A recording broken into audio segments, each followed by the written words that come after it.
This book right here is an old textbook from 1855. It's a great book. It's written by a black historian, a first black appointed federal office. It's called The Colored Patriots of the American Revolution. Now, we studied that as a textbook. That is not a skinny little book that we have there. I mean, there's a lot of patriots in the American Revolution that we studied. Black patriots. I read the book, Giants, and was just amazed at this man, Frederick Douglass. Incredible guy. We don't really even know. Most people can say, I think the audience would say, yeah, I can reckon. I know that's Frederick Douglass, but you're not really sure. He looks kind of just like a black Alexander Graham Bell. I mean, you're like, I don't really know his story, I think. Am I right saying that or not? You kind of know him, but you're not sure why. Right. Tell his story. We've got a movie about Malcolm X, right? Movies about Martin Luther King Jr. And for some reason in American history, we think that the only time blacks stood up for their rights was when Martin Luther King decided to leave the pulpit and hit the stump, hit the stump to make speeches. The bottom line is, for the longest time, we've adopted this victim narrative about blacks in the United States, that the only role they played was a victim to white majority oppression. When I teach my course on Black American politics, I always stress to my students that when we talk about King and the civil rights movement in the 50s and 60s, we need to call it the modern civil rights movement, because blacks from before the revolution were prudently pressing for their rights. American history could be described as one long civil rights struggle. Our first Emancipation Proclamation, Declaration of Independence. Right. That's right. It's been this way. It's going on now. It's going on. It's people trying to grab others' rights. And that never changes. That's human history. That's human history. If I ask the audience, when did America have its first African-American judge? What year would you say? Anybody? Take a guess. Judge. 1860s? Anybody? 1770. Amy, is that just a wild guess? No, not. I wasn't sure exactly, but I think it's about 1770. Tell me. 1768. Wentworth Cheswell, New Hampshire, elected to office in New Hampshire. He was reelected for the next 49 years, held 8 different political positions. Really cool story about him is we all know that Paul Revere made his midnight ride. We also know he wasn't the only guy riding that night. Another guy riding, Wentworth Cheswell, black and white riding. Now, how is it possible? Did you know that we had an African-American ride to say the British are coming, the British are coming? Amy did. Amy did. Anybody else besides Amy know that? 2, 3. Okay, 3 people in the audience. He was such a great guy, and we never hear about him because he rode north and Paul Revere rode west. And Revere was going after Reverend Jonas Clark's church because that's where Hancock and Adams were, was him. And that's where we had blacks and whites, as you pointed out, laying on the ground after that battle. Wentworth Cheswell rode north telling people the British are coming. And it was from the north that all those people came to Boston to take on the British at Bunker Hill and everywhere else. So we don't hear about his ride because the British went west, and that's where all the action happened. But it was a couple of days later when all these people started coming down from New Hampshire and Vermont and elsewhere, and that's where he had ridden, telling them what was up. Lucas, when we come back, I want to take a quick break, and when we come back, I want you to tell me a little bit about about Frederick Douglass. Sure. You know, the opening of Giants is so captivating, where you see a man who has struggled, who was kept. I mean, it sounds horrible to say, but kept in, I guess, nice slavery, if there's such a thing. How would you describe how he... Well, he didn't grow up as a slave in the deep South, the deep cotton states. So, right. I mean, the phrase being sold down the river, that has an actual historical connection. To be sold down the river was the worst thing because you went from something pretty bad to awfully bad.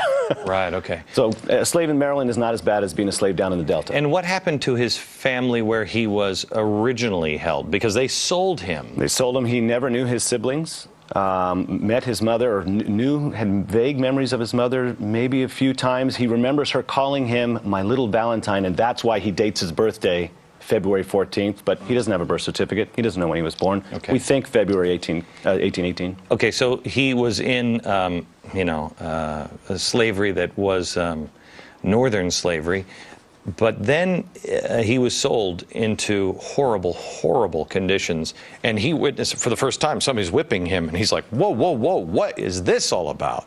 And it wasn't too much longer that he's sitting and having a conversation with Abraham Lincoln because he was so impressive. We'll tell you that story coming up in just a second.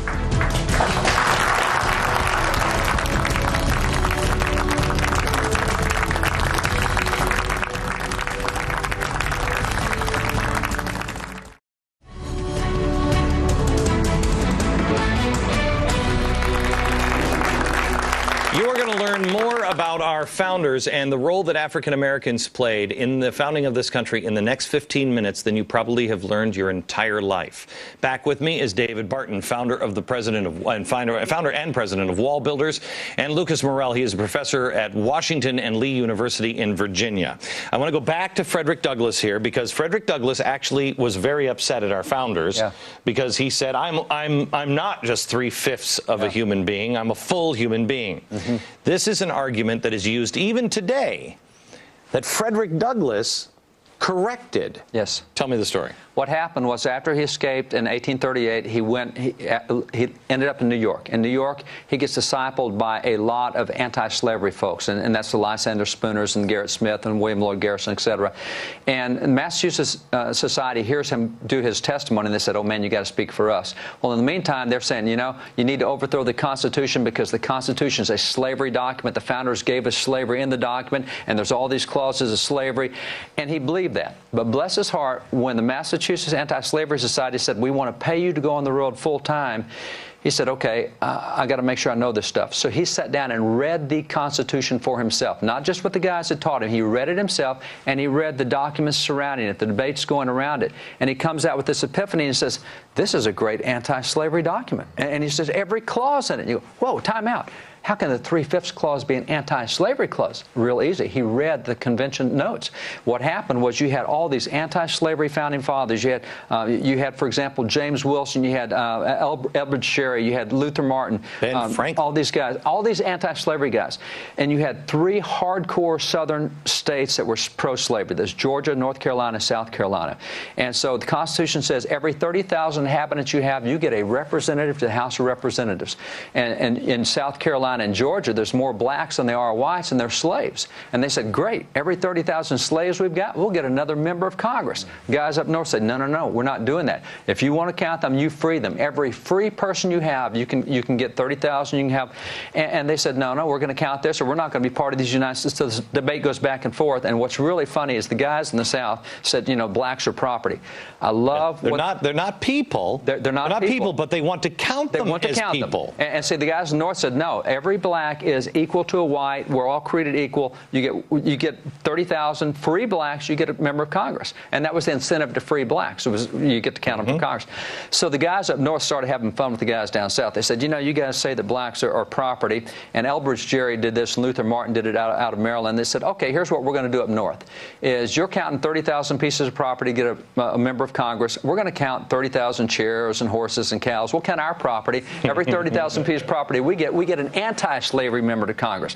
So they went back and forth on this thing, and what they finally ended up was the 3/5 clause that says, okay, we will count 3/5 of the slave population, not individuals, which meant you now had to have 50,000 before you could get a pro-slavery rep to Congress. The 3/5 clause cut the slavery representation in Congress in half. And when Frederick Douglass read that, he said, the 3/5 clause, that has nothing to do with the worth. That has to do with the representation. It makes it harder to get a pro-slavery representative in Congress. The Constitution's an anti-slavery document. And it was. It was. And That's it was why they Frederick changed. Douglass who points that out. The original document for the Declaration of Independence was life, liberty, and property. And property. That's right. The reason being, they changed it. They changed it to pursuit of happiness because they didn't want the South to say, That's right. The South. You've got chairs, we've got people. By the way, all of these people here, most people, these pictures, most people cannot identify them, but they all played a role in the founding of our nation or the refounding of our nation.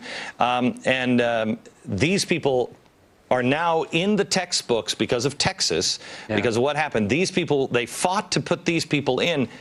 Why would the left fight to put these people in? Let me go back to the picture we had earlier of the Battle of Bunker Hill. Okay. So if you take that picture of the Battle of Bunker Hill, and this is a painting that was done in 1817, and the guy who did this, John Trumbull, did this painting. John Trumbull was at the Battle of Bunker Hill. He's the guy who drew the maps for Washington, what went on. Over here on the right, we have Peter Salem. Now, he had 14 military commendations that day. He is the hero. They brought him in front of George Washington to get special honors from the commander-in-chief. He's the guy standing behind the white guy with the sword. That's right. Now, the white guy with the sword is Thomas Grosvenor. So you have Thomas Grosvenor and you have Peter Salem, black and white, fighting side by side. But Peter is definitely the hero that day. 1817, this painting is done, and all the way up until the 1980s, we knew that that was Peter Salem, the hero of Bunker Hill. 1980s, the professors got together and said, oh, no, that's not Peter Salem. We think that that's Grosvenor's slave.